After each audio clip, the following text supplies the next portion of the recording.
Hello दोस्तों, नमस्कार। कैसे हो आप सभी? उम्मीद करता हूँ आप सभी स्वस्थ होंगे, मस्त होंगे और ज़बरदस्त होंगे।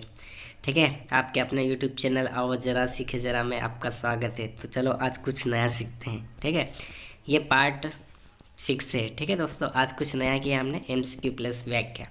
हर बार हम मतलब MCQ ला रहे थे, व्याख्या नहीं ला रहे थे। ठीक है, तो आज कुछ नया है। ठीक है, तो चलो स्टार्ट करते हैं आज की नई शुरुआत। ठीक है, चलो। तो सबसे पहले ये कहूँगा, लाइक शेयर सब्सक्राइब जरूर करिएगा। वीडियो पसंद आए तो पूरा देखो। ठीक है, और कमेंट सेक्शन में जरूर बताइएगा कि आज का जो वीडियो है कैसा रहने वाला है। ठीक है, तो लाइक शेयर सब्सक्राइब जरूर करें। चलो नेक्स्ट। तो ये कुछ नया क्या है, MCQ प्लस व्याख्या। चलो नेक्स्ट। ठीक है, ये सक्सेस के बारे में कुछ कीवर्ड्स है। ठीक है, प्लानिंग, अच्छी प्लानिंग करोगे, अच्छी स्ट्रेटजी अपनाओगे, अच्छा मैनेजमेंट, टाइम मैनेजमेंट करोगे, टीम वर्क यानी पूरी टीम के साथ कैसे वर्क कर रहे हैं वो, या फिर दोस्तों से अपन मतलब पूरे मिल कर बातचीत कर, सारे टॉपिक्स को डिस्कशन कर अपन बातचीत करते हैं ना। ठीक इसी तरीके से team work, management, strategy, planning आदि बेटर करोगे तो आप निश्चित ही सफल होगे। ठीक है, इस चीज़ का विषय ध्यान रखना। वही PYQ SST previous year question paper. ठीक है, चलो प्रश्न क्रमांक 1 स्टार्ट करते हैं। तो ये रहा प्रश्न क्रमांक 1 आपकी स्क्रीन पर। ठीक है, आज पूछा जा रहा है प्रश्न क्रमांक 1 कि पृथुतापी यूरी धर्म जीवों से आप क्या समझते हैं। पहला, इससे जीवित रहने के लिए ऑक्सीजन की आवश्यकता नहीं होती है। दूसरा, यह ऊंचाई की एक विस्तृत श्रृंखला को सहन करने में सक्षम होता है। तीसरा, यह pH मान की विस्तृत सीमा को सहन करने में सक्षम होता है। चौथा, यह परिवेशी तापमानों की एक विस्तृत श्रृंखला को सहन करने में सक्षम होता है। तो दोस्तों आपने कहा इसका राइट आंसर हो जाएगा कि यह परिवेशी तापमानों की एक विस्तृत श्रृंखला को सहन करने में सक्षम होता है। तो चलो जानते हैं इसकी क्या है व्याख्या। ठीक है, तो व्याख्या कह रही है कि पृथुतापी जीव वे होते हैं जो पर्यावरणीय तापमान की विस्तृत सीमा को सहन कर सकते हैं। ये जीव अत्यधिक ठंडे से लेकर अत्यधिक गर्म वातावरण तक में जीवित रहने की क्षमता रखते हैं। उदाहरण के लिए मानव, कॉकरोच, तिलापिया मछली आदि पृथुतापी जीवों के उदाहरण है। ठीक है, चलो नेक्स्ट क्वेश्चन। प्रश्न क्रमांक 2 आपसे पूछ रहा है कि निम्नलिखित में से कौन बौद्ध धर्म और जैन धर्म दोनों के लिए सामान्य था। पहला, तपस्या और भोग की चरम सीमा से बचना। क्या ये सही है? जी बिल्कुल ये सही है। दूसरा, वेदों के अधिकार के प्रति उदासीनता। जी बिल्कुल ये भी सही है। तीसरा, अनुष्ठानों की प्रभावकारिता से इंकार करना। जी हाँ ये भी सही है। तो दोस्तों आपने कहा इसका राइट आंसर हो जाएगा 1, 2 एवं 3 यानी ठीक है, पहला दूसरा तीसरा तीनों सही है। ठीक है, चलो नेक्स्ट क्वेश्चन। प्रश्न क्रमांक 3 आपसे पूछ रहा है कि सूर्य, पृथ्वी और चंद्रमा की सीधी रेखा में होने पर स्थिति को कहा जाता है। क्या कहा जाता है? पहला, क्लिप। दूसरा, युति। तीसरा, जलदोहन सहेजे। चौथा, युतिविति बिंदु या सीजीजी। ठीक है, तो आपने कहा दोस्तों इसका राइट आंसर हो जाएगा चौथा। ठीक है, युतिविति बिंदु। ठीक है, चलो इसकी व्याख्या देख लेते हैं। व्याख्या क्या कह रही है? ठीक है, व्याख्या में बताया गया कि सिजगी एक खगोलीय घटना है जिसमें 3 खगोलीय पिंड सूर्य, पृथ्वी और चंद्रमा एक सीधी रेखा में स्थित होते हैं। यह घटना मुख्य रूप से 2 प्रकार की होती है। कैसी होती है? 2 प्रकार की। ठीक है, पहला सूर्य ग्रहण। ठीक है, जब चंद्रमा सूर्य और पृथ्वी के बीच आ जाता है और सूर्य को पृथ्वी से आंशिक या पूर्ण रूप से ढक लेता है। ठीक है, यह अमावस्या के समय होता है पहला। ठीक है, अब दूसरा आएगा चंद्र ग्रहण। जब पृथ्वी सूर्य और चंद्रमा के बीच आ जाती है और पृथ्वी छाया से चंद्रमा को आंशिक या पूर्ण रूप से ढक लेती है। यह पूर्णिमा फुल मून के समय होता है। ठीक है, समझ गए इसकी व्याख्या? ठीक है, चलो प्रश्न क्रमांक 4 आपसे पूछ रहा है कि प्रसिद्ध सम्राट जो उपाधि देव नाम पिय यानी पिय दस्सी नाम से जाने जाते हैं। कहने का मतलब कि इन 4 में से कौन सा एक ऐसा सम्राट है जो देवता का प्रिय है। ठीक है, तो जो उसके नाम से जाने जाते हैं। पहला कनिष्क, दूसरा अशोक, तीसरा चंद्रगुप्त मौर्य, चौथा अकबर। तो दोस्तों आपने कहा इसका राइट आंसर हो जाएगा अशोक। ठीक है, चलो व्याख्या देख लेते हैं इसकी। व्याख्या, सम्राट अशोक मौर्य वंश के महान शासक थे। जब भी अगर आपसे पूछा जाए कि अशोक किस वंश के महान शासक थे तो आप कहेंगे मौर्य वंश के महान शासक थे, जिन्होंने लगभग 268 ईसा पूर्व से 232 ईसा पूर्व तक शासन किया। उनके शिलालेखों में उन्हें देवना प्रिय या देवताओं का प्रिय और प्रियदर्शी, जो सभी को प्रिय लगता है, या सुंदर दृष्टि वाला नामों से संबोधित किया गया है। ठीक है, चलो आगे बढ़ते हैं। प्रश्न क्रमांक 5। प्रश्न क्रमांक 5 आपसे पूछ रहा है कि कनिष्क का शासन अफगानिस्तान और उत्तर भारत के हिस्से पर विस्तृत था और उसने 2 राजधानी की स्थापना की थी, जिनमें से एक थी पुरुषपुरा और दूसरी कौन सी थी? तो बताइए दोस्तों, दूसरी कौन सी थी? पहला तक्षशिला, दूसरा मथुरा, तीसरा पाटलिपुत्र, चौथा सकला। तो दोस्तों इसका राइट आंसर हो जाएगा ऑप्शन दूसरा मथुरा। ठीक है, चलो अब देख लेते हैं इसकी व्याख्या। कनिष्क की 2 राजधानियाँ थी। कनिष्क की कितनी राजधानी थी? 2 राजधानी थी। कौन सी? एक थी पुरुषपुर, जो वर्तमान पेशावर पाकिस्तान में स्थित है। दूसरी मथुरा, जो वर्तमान उत्तर प्रदेश भारत में स्थित है। ठीक है, संक्षिप्त वाक्य भी देख लेते हैं। कुषाण सम्राट कनिष्क का साम्राज्य, कुषाण सम्राट कनिष्क का साम्राज्य अफगानिस्तान से उत्तर भारत तक फैला था। उसने पुरुषपुर यानी मुख्य राजधानी से शासन किया था, जबकि मथुरा को दूसरी राजधानी बनाया। पुरुषपुर व्यापार और प्रशासन का केंद्र था। पुरुषपुर काय का केंद्र था? अगर आपसे पूछा जाए तो व्यापार और प्रशासन का केंद्र था। ठीक है, जबकि मथुरा बौद्ध धर्म और कला का प्रमुख केंद्र था। जब भी आपसे क्वेश्चन पूछा जाए कि जो मथुरा था वो काय के लिए प्रमुख था या काय के लिए प्रसिद्ध था, ठीक है, तो आपका आंसर हो जाएगा बौद्ध धर्म और कला का प्रमुख केंद्र रहा। कनिष्क ने बौद्ध धर्म का संरक्षण दिया और चतुर्थ बौद्ध संगीति का आयोजन कराया था। जब भी आपसे पूछा जाए कि चतुर्थ बौद्ध संगीति का आयोजन किसने कराया था, तो कनिष्क ने। ठीक है, प्रश्न क्रमांक 6 आपसे पूछ रहा है कि किस राजवंश के अंतर्गत भूमि अनुदान पर सबसे प्रथम शिलालेख जानकारी प्रदान की जाती है? मौर्य वंश, सातवाहन वंश, शक वंश, गुप्त वंश। तो दोस्तों इसका राइट आंसर हो जाएगा सातवाहन वंश। ठीक है, चलो इसकी व्याख्या देख लें। भूमि दान से संबंधित सबसे पहले शिलालेख सातवाहन वंश के शासनकाल में मिलता है। संक्षिप्त व्याख्या। सातवाहन सम्राटों ने ब्राह्मणों और बौद्धों की भूमि दान देने की परंपरा शुरू की। इसके प्रमाण नानाघाट और नासिक शिलालेख में मिलते हैं, जो भूमि दान की शुरुआत को दर्शाते हैं। यह परंपरा बाद में अन्य राजवंशों में भी फैल गई। चलो नेक्स्ट क्वेश्चन। प्रश्न क्रमांक 7 आपसे पूछ रहा है कि न्यूनतम समर्थन मूल्य भारत में वर्ष में पेश किया गया था। तो क्या होगा दोस्तों इसका राइट आंसर? 1964, 1984, 1974, 1954। तो दोस्तों आपने कहा इसका राइट आंसर हो जाएगा 1964। ठीक है, न्यूनतम समर्थन मूल्य एमएसपी भारत में 1966 से संसद में भारत सरकार द्वारा पेश किया गया था। ठीक है दोस्तों, अब इसमें बता रहा है व्याख्या में कि 1966 से 67 बता रहा है। ठीक है, लेकिन जो व्यापक ने इसका आंसर माना 1964, यानी कहने का मतलब यह है कि 66 67 इसमें व्याख्या बता रहा है। ठीक है, तो अगर ऑप्शन में 1964 यानी कहने का मतलब यह है कि जब भी अगर नेक्स्ट टाइम ये क्वेश्चन पूछा जाए और ऑप्शन में 1964 की जगह 66 या 67 भी हो तो ये राइट आंसर माना जाएगा। ठीक है, अगर या तो 64 होगा तो 1966 और 67 नहीं होगा। ठीक है, और अगर ये होगा तो 1964 नहीं होगा। तो इस हिसाब से ठीक है देख लेना, जब भी ये क्वेश्चन आए तो 66 67 नहीं हो तो 64 लगाना है, और 64 है तो फिर 64 ही लगाना है। ठीक है, इस चीज़ का विशेष ध्यान रखना। फिर ऑप्शन में 66 67 नहीं रहेगा। व्याख्या। न्यूनतम समर्थन मूल्य एमएसपी वह मूल्य है जिसे सरकार किसानों से उनकी फसलों को खरीदने के लिए निर्धारित करती है, ताकि वे न्यूनतम कीमत पर अपनी उपज बेच सकें और वित्तीय संकट से बच सके। इसे भारत सरकार के कृषि मंत्रालय द्वारा तय किया जाता है। प्रश्न क्रमांक 8 आपसे पूछ रहा है। ठीक है, क्या पूछ रहा है कि व्यापार एक अनुकूलन संतुलन क्या है? व्यापार का एक अनुकूलन संतुलन क्या है? निर्यात आयात के बराबर है, निर्यात आयात से अधिक होने चाहिए, कोटा बढ़ाया जाए, और चौथा निर्यात की तुलना में आयात अधिक होने चाहिए। तो आपने कहा दोस्तों इसका राइट आंसर हो जाएगा दूसरा, निर्यात आयात से अधिक होने चाहिए। चलो इसकी व्याख्या देख लेते हैं। व्यापार का एक अनुकूलन संतुलन तब होता है जब निर्यात आयात से अधिक हो। ठीक है, जब किसी देश का निर्यात आयात से अधिक होता है तो यह स्थिति व्यापार अधिशेष कहलाती है। ठीक है, ट्रेड सरप्लस। ठीक है, इसका मतलब है कि देश दूसरे देशों को अधिक वस्त्र, सेवाएं या उत्पाद बेचता है जितना वह अन्य देशों से खरीदता है। इस स्थिति में देश की विदेशी मुद्रा भंडार बढ़ती है, जिससे अर्थव्यवस्था को मजबूती मिलती है। चलो नेक्स्ट क्वेश्चन।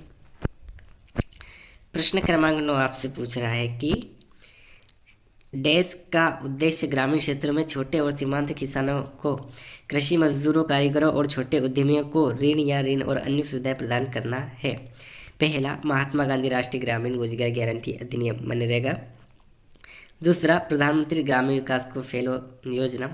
तीसरा, ग्रामीण क्षेत्र नियामक बोर्ड। चौथा, क्षेत्रीय ग्रामीण बैंक। ठीक है, तो उसका राइट आंसर हो जाएगा क्षेत्रीय ग्रामीण बैंक। ठीक है, व्याख्या देख लेते हैं।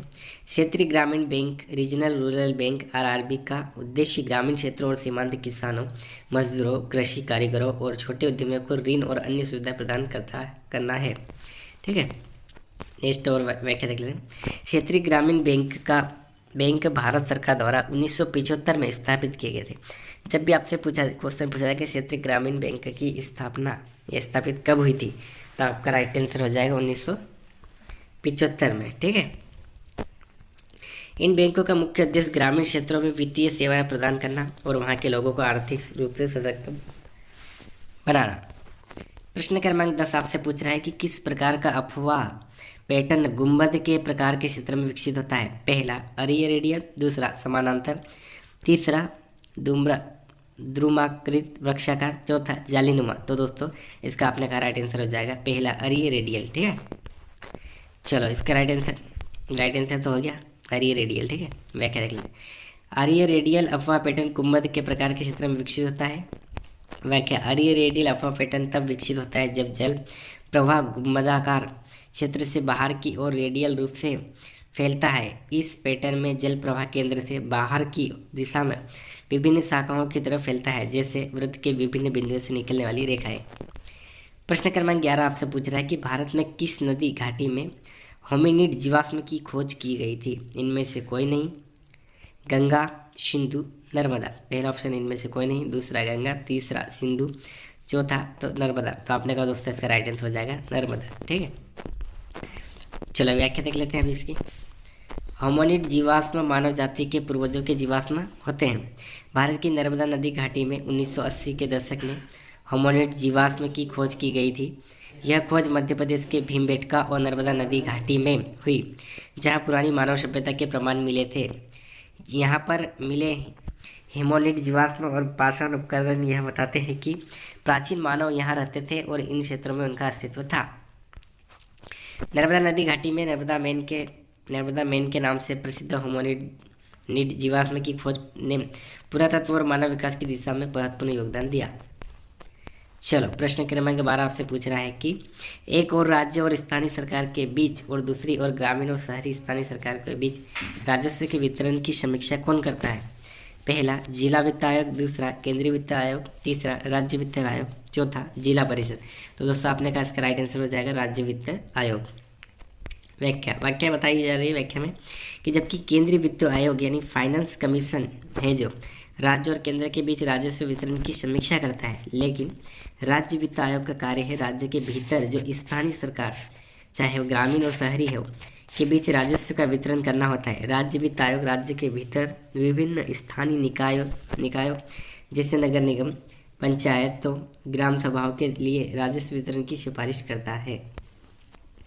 राज्य वित्त आयोग राज्य सरकार को यह सलाह देता है कि स्थानीय सरकारों को राजस्व कैसे वितरित किया जाए ताकि वे अपने प्रशासनिक कार्यों और विकास योजनाओं को सक्षमता से चला सके। प्रश्न क्रमांक 13 आपसे पूछ रहा है कि भारतीय गणतंत्र के प्रमुख कौन है। राष्ट्रपति, प्रधानमंत्री, संसद, न्यायपालिका। तो दोस्तों आपने कहा इसका राइट आंसर हो जाएगा राष्ट्रपति। राष्ट्रपति भारतीय गणतंत्र का संवैधानिक प्रमुख है। वह राज्य का प्रमुख होता है, लेकिन अधिकांश कार्य प्रधानमंत्री और केंद्र सरकार के माध्यम से होते हैं। राष्ट्रपति के पास संवैधानिक शक्तियाँ होती है और लेकिन अधिकांश निर्णय प्रधानमंत्री और उनकी सरकार द्वारा लिए जाते हैं। अतः राष्ट्रपति भारतीय गणतंत्र के प्रमुख होते हैं और संवैधानिक रूप से, जबकि प्रधानमंत्री सरकार का प्रमुख होते हैं। ठीक है, प्रश्न क्रमांक 14 से पूछ रहे हैं कि डी स्कूलिंग सोसाइटी के लेखक कौन है। ऑप्शन पहला John Locke, option second Jacques Rousseau, option third Jean पियाजे, ऑप्शन 4 इवान इलिच। तो दोस्तों इसका राइट आंसर हो जाएगा ऑप्शन 4 इवान इलिच। ठीक है, चलो व्याख्या देख लेते हैं। इवान इलिच एक प्रसिद्ध ऑस्ट्रियाई विचारक, समाजशास्त्री और शिक्षा सुधारक थे। उन्होंने डिसस्कूलिंग सोसाइटी नामक पुस्तक लिखी, जिसमें उन्होंने पारंपरिक शिक्षा प्रणाली पर सवाल उठाए और शिक्षा के रूप में समाज की भव्य और औपचारिक संस्थानों की आलोचना की।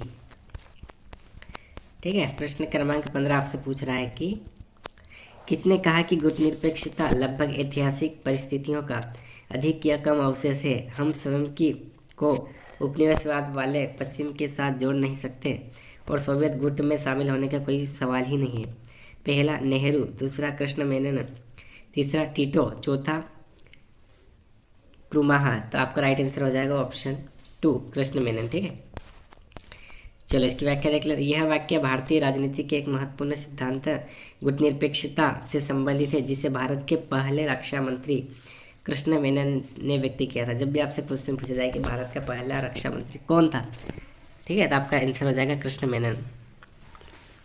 उनको विचार था कि भारत को न तो पश्चिमी उपनिवेशवाद समर्थक और गुटों के देशों के गुट में शामिल होना चाहिए, न ही सोवियत संघ के गुट में। उनके अनुसार गुटनिरपेक्षता का पालन करके भारत को दोनों प्रमुख शक्ति गुटों से बाहर रहकर स्वतंत्र रूप से अपनी विदेश नीति का निर्धारण करना चाहिए। चलो नेक्स्ट क्वेश्चन आपसे पूछ रहा है कि प्रश्न क्रमांक 16, संबंधित निर्वाचन क्षेत्र में चुनाव के कुशल और निष्पक्ष संचालन के समग्र प्रभारी कौन है।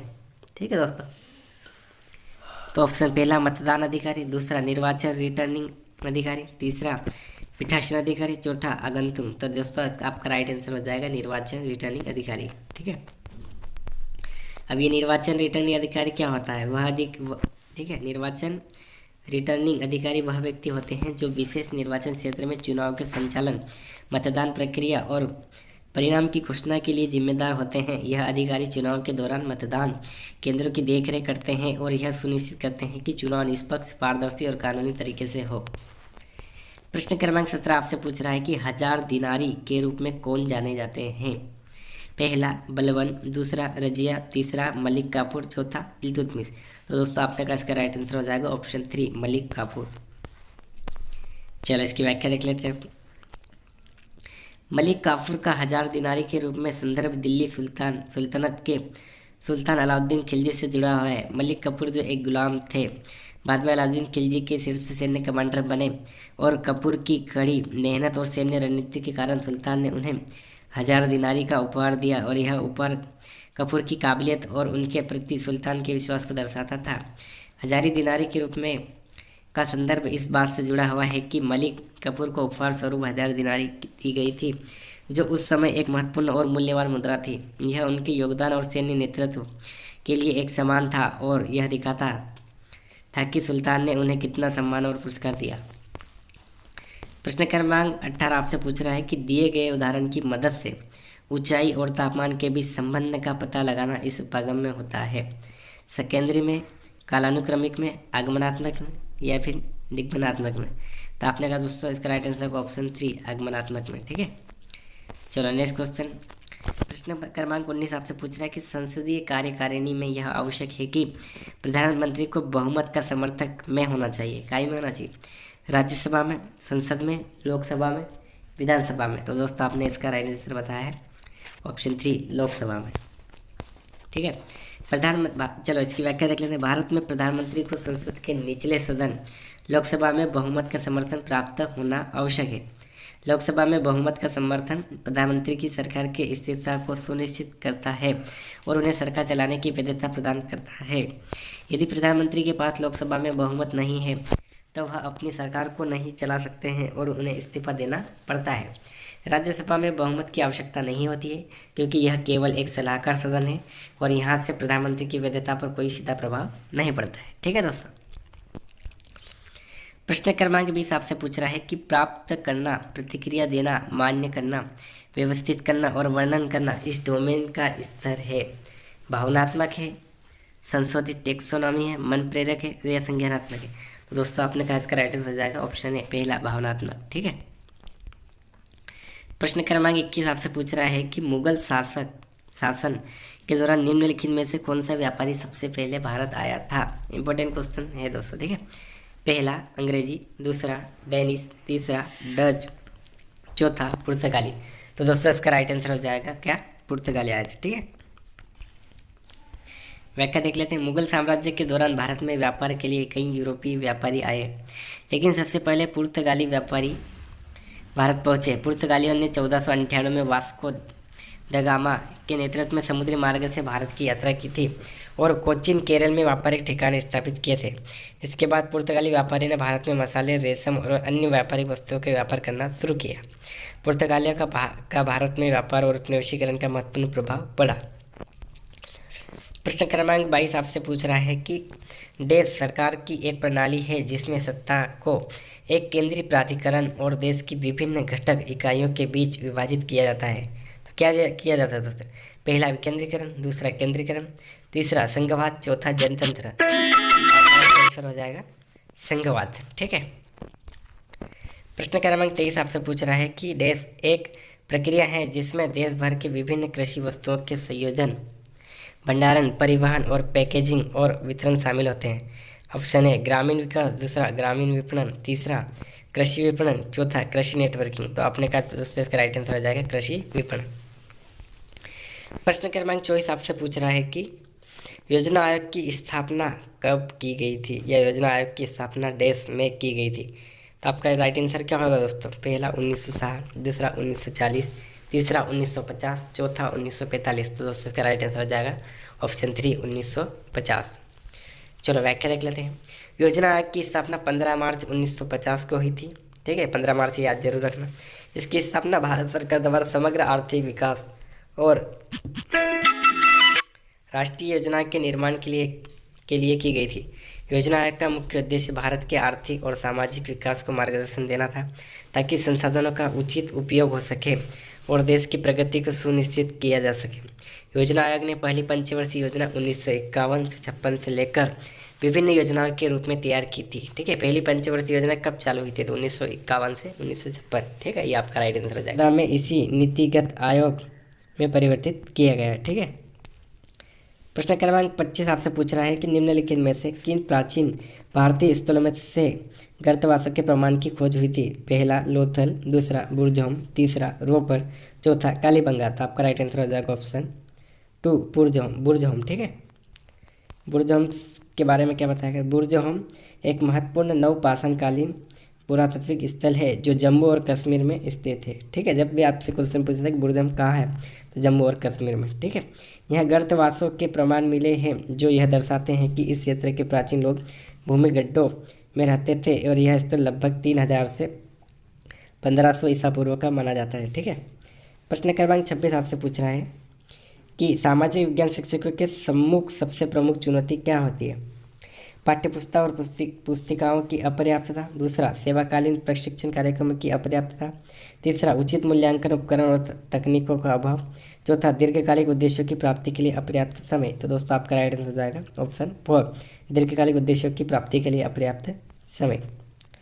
प्रश्न क्रमांक 27 आपसे पूछ रहा है कि सामाजिक विज्ञान की कक्षा में परस्पर संवादात्मक परिवेश को बढ़ावा देने के लिए सबसे उपयुक्त दृष्टिकोण है? नित्य परीक्षण, दस्तावेज दर्शाना, व्याख्यान और स्पष्टीकरण, और सहकारी अधिगम। तो दोस्तों आपका राइट आंसर हो जाएगा सहकारी अधिगम। ठीक है। प्रश्न क्रमांक 28 आपसे पूछ रहा है कि जांच आधारित अधिगम की पद्धति जो छात्रों के समय और समर्थन प्रदान करती है, जिससे वे मूल प्रश्न का आशय समझकर स्वयं के तरीकों के माध्यम से जांच करते हैं, को निम्न के रूप में जाना जाता है? संरचित जांच, विरूपण जांच, निर्देशित जांच और खुली जांच। तो दोस्तों आपने कहा इसके राइट आंसर हो जाएगा खुली जांच। ठीक है। प्रश्न क्रमांक 29 आपसे पूछ रहा है कि ग्राम और लघु उद्योग समिति को के रूप में भी जाना जाता है? पहली देसाई समिति, दूसरा कृष्णन समिति, तीसरा कार्वे समिति, चौथा राव समिति। दोस्तों इसका राइट आंसर हो जाएगा ऑप्शन 3 कार्वे समिति। ठीक है। चलो इसकी व्याख्या देख लें। ग्राम और लघु उद्योग समिति को कार्वे समिति के नाम से भी जाना जाता है। इस समिति का गठन 1955 में भारत सरकार द्वारा किया गया। जब भी आपसे कुछ पूछा जाए कि कार्य समिति का गठन कब हुआ था? 1955 में। ठीक है। इसका उद्देश्य है ग्रामीण क्षेत्रों में छोटे और कुटीर उद्योग को बढ़ावा देना, ताकि स्थानीय स्तर पर रोजगार के अवसर सृजित किए जा सके और ग्रामीण अर्थव्यवस्था को मजबूत किया जा सके। चलो नेक्स्ट क्वेश्चन और आज का अंतिम क्वेश्चन। ठीक है। प्रश्न क्रमांक 30 आपसे पूछ रहा है कि वह विधि जो छात्रों के बीच महत्वपूर्ण सोच कौशल विकसित करने में मदद नहीं करती है। उन्होंने नेगेटिव क्वेश्चन पूछा। ठीक है। ऑप्शन में पहला कंठस्थ विधि अधिगम, दूसरा परियोजना आधारित अधिगम, तीसरा सहयोगपूर्ण अधिगम, चौथा स्वर विनिमय अधिगम। तो दोस्तों आपका राइट आंसर हो जाएगा ऑप्शन पहला कंठस्थ विधि अधिगम। ठीक है, तो आज का वीडियो यहीं ख़त्म होता है। ठीक है, सारे 30 क्वेश्चन हो गए हैं। और आज का वीडियो कैसा लगा कमेंट सेक्शन में जरूर बताएगा। ठीक है, लाइक और शेयर सब्सक्राइब जरूर करिएगा। ठीक है दोस्तों, और लास्ट टाइम मैं वही कहूँगा, थैंक्स फॉर वॉचिंग। ठीक है, और अब मिलते हैं अगले नेक्स्ट वीडियो में। ठीक है, थैंक यू।